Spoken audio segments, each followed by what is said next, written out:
എടാ വീട്ടുകാരൊക്കെ ആകെ സീനാടാ. പണിക്ക് പോകാൻ വീട്ടിലൊക്കെ ആകെ പീഡനാണ്. ഒടുക്കത്തെ ഷോക്കാണ് മൊത്തം. അവരെ കുറ്റം പറഞ്ഞിട്ടും കാര്യമില്ല. അതുകൊണ്ട് പണിക്ക് പോകാനാണോ നീ പറയണേ? നമുക്ക് നാട് വിടാം. എങ്ങോട്ട്? ഗോവ. ആ ബെസ്റ്റ്. അതിന് പിന്നെ പൈസ വേണ്ടല്ല. ഓ അത് ശരിയാണല്ലോ. അതിനിപ്പോ എന്ത് ചെയ്യും? അതിനൊരു വഴിയുണ്ട്.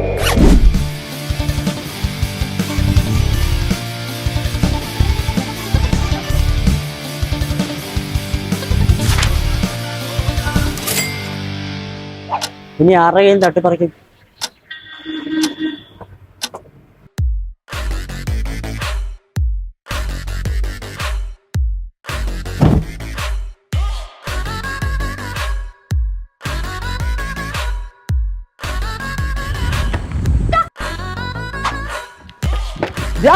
എത്രയാണ് ഈ 50-50? മഴ കാരണം പേഴ്സൊക്കെ പ്ലാസ്റ്റിക് കവറിൽ ഇട്ടേക്കാൻ തോന്നുന്നു. പിടിച്ചേ. അല്ല എന്റെ റെയിൻകോട്ടും പിടിച്ചോർത്തോണ്ട് ഇപ്പൊ എന്തിനാ പോയെ? 99 റെയിൻകോട്ടിന് ഇത്ര ഡിമാൻഡോ? ആ അറ്റ്ലസ് കുറെ ഉണ്ടല്ലോ, അവിടെ പോയി മേടിച്ചാ പോരെ? എന്തേലും ആട്ടെ. കൈ പിടിച്ചോ, ആവശ്യം വരും.